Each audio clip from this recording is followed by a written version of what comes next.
Hi friends, ఎలా ఉన్నారు? మా వీడియో మీరు ఫస్ట్ టైం చూస్తున్నట్టయితే ప్లీజ్ లైక్ చేయండి. అలాగే మన ఛానల్ని సబ్స్క్రైబ్ చేసుకోండి. పక్కనున్న బెల్ ఐకాన్ క్లిక్ చేశారనుకోండి, మేము ఎప్పుడు వీడియో పెట్టినా మీకు నోటిఫికేషన్ వస్తుంది. అలాగే ఈరోజు మనం ములంకాడ పులుసు తయారు చేసుకుందాం. ఇది చింతపండు వాడకుండా చాలా రుచికరంగా మనం ఈరోజు ములంకాడ పులుసు తయారు చేసుకోవచ్చు. వీడియోని ఎక్కడ స్కిప్ చేయకండి. చాలా సింపుల్గా తయారు చేసుకోవచ్చు. రుచి మాత్రం చాలా బాగుంటుందండి. ఇప్పుడు మనం చింతపండు బదులు ఇది వాడుతున్నాము. ఇదేంటి అనుకుంటున్నారా? మామిడికాయ తురుము. దీన్ని ఎలా మనం నిల్వ చేసుకోవాలో నేను వీడియో పెట్టాను. ఒకసారి మీలో ఎవరికైనా తెలియకపోతే ఒకసారి చూడండి. ఎండిన మామిడికాయ తురుముతో ఈరోజు ములంకాడ పులుసు తయారు చేసుకుంటున్నాం.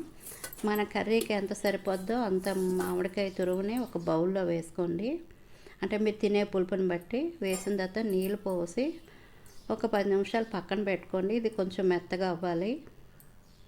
ఇప్పుడు మనం కర్రీ రెడీ చేసుకుందాం. గ్యాస్ ఆన్ చేసుకుని బాండి పెట్టుకుని ఒక 6-7 స్పూన్లు ఆయిల్ వేసుకోండి. ఆయిల్ కూడా వేడైన తర్వాత ఒక 3 ఉల్లిపాయలు, మీడియం సైజ్ ఉల్లిపాయలు ఇలా చిన్నగా కట్ చేసుకుని వేసుకోండి. అలాగే కరివేపాకు కూడా వేస్తున్నాను. గ్యాస్ని మీడియంలో పెట్టి ఉల్లిపాయని బాగా వేగనివ్వండి. ఉల్లిపాయ బాగా వేగితేనే కర్రీ కూడా రుచి అనేది బాగుంటుంది.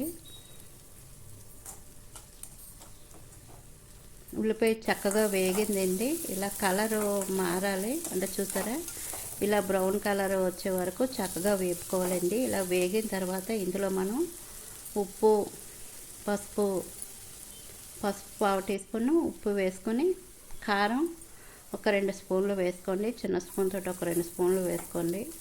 వేసిన తర్వాత ఒకసారి అంతా కలపండి. ఇందులో కొంచెం అంటే కారం ఎక్కువే పడుతుంది. మనం మామిడికాయ తురుము వేసుకొని చేసుకుంటున్నాం కదా, ఆ పులుపుకి కారం ఎక్కువే పడుతుందండి. ఒక 2 ములంకాయలు తీసుకున్నాను.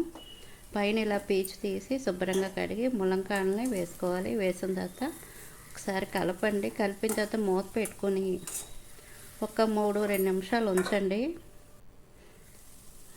ఇలా 3 నిమిషాల తర్వాత ఒకసారి మరలా ఒకసారి కలపండి. ఇలా చేయడం వల్ల అంటే ములంకాడకి ఉప్పు కారం అయి పట్టి కొంచెం మగ్గి ములంకాడ రుచి బాగుంటుంది. ఇలా కలిపిన తర్వాత ముందుగా మనం ఎండిన మామిడికాయ తురుముని మనం వాటర్లో నానబెట్టుకున్నాం కదా, ఇది వేసుకుందాం. వేసిన తర్వాత నీళ్ళు కూడా పోసుకుందాం. ములంకాడ ములిగే వరకు నీళ్ళు పోసుకోవాలి.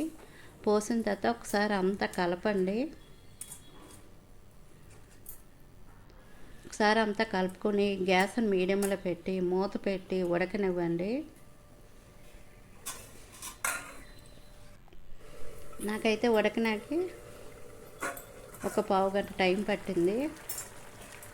పావుగంట తర్వాత మూత తీసి మనకి ఒకసారి కలుపుకుంటే కర్రీ రెడీ అయిపోయింది. చూడండి, ఈ విధంగా ఉన్నప్పుడే మనం గ్యాస్ ఆఫ్ చేసుకోవాలి. ములంకాడ కూడా చక్కగా ఉడికిపోయిందండి. ఇలా ఉన్నప్పుడు మనం గ్యాస్ ఆఫ్ చేసుకుంటే ఇది చల్లారిన తర్వాత కొంచెం గట్టిపడుతుంది. చాలా చాలా బాగుంటుందండి రైస్లోకి. చాలా మనం సింపుల్గా తయారు చేసుకున్నాం కర్రీని. నేనైతే గ్యాస్ కూడా ఆఫ్ చేశాను. ఈ కర్రీని మనం బౌల్లోకి తీసుకుందాం. ఇది రైస్లోకి బాగుంటుంది. అలాగే బ్రౌన్ రైస్తో కూడా చాలా బాగుంటుందండి ఈ కర్రీ. మనం చింతపండు వాడకుండా చాలా సింపుల్గా మనం ఈరోజు కర్రీ తయారు చేసుకున్నాం. ఇది రైస్లో వేసుకుని కలుపుకొని తిందాం. చాలా చాలా బాగుంది. నేనైతే వేడివేడిగా రైస్ పెట్టుకుని కొద్దిగా కర్రీ వేసుకుని తింటున్నాను. చాలా బాగుంది ఈ కర్రీ అయితే. తప్పకుండా మీరు కూడా ఒకసారి ట్రై చేయండి. చాలా బాగుంది అంటారు. చింతపండుకు బదులు ఇలా మామిడికాయని చక్కగా స్టోర్ చేసుకొని ఉంచుకుంటే సంవత్సరం పాటు ఉంటుంది. మనం చింతపండు అవసరం లేకుండా చక్కగా ఈ విధంగా మనం కర్రీ తయారు చేసుకోవచ్చు. చాలామందికి చింతపండు అనేది పడదు. అంటే కొంచెం గ్యాస్ట్రిక్ ఉన్న వాళ్ళకి గట్ట పడదు. అందుకు మీరు ఇలాగా నేను చెప్పిన విధంగా ఒకసారి ట్రై చేయండి. చాలా బాగుంది అంటారు. వీడియో నచ్చితే మాత్రం ప్లీజ్ లైక్ చేయండి. అలాగే మన ఛానల్ని సబ్స్క్రైబ్ చేసుకోండి. అలాగే మీకు ఏమైనా డౌట్స్ ఉంటే కామెంట్లో తెలపండి. చూడండి, చాలా బాగుంది. నేనైతే వేడివేడిగా రైస్లో వేసుకొని తింటున్నాను.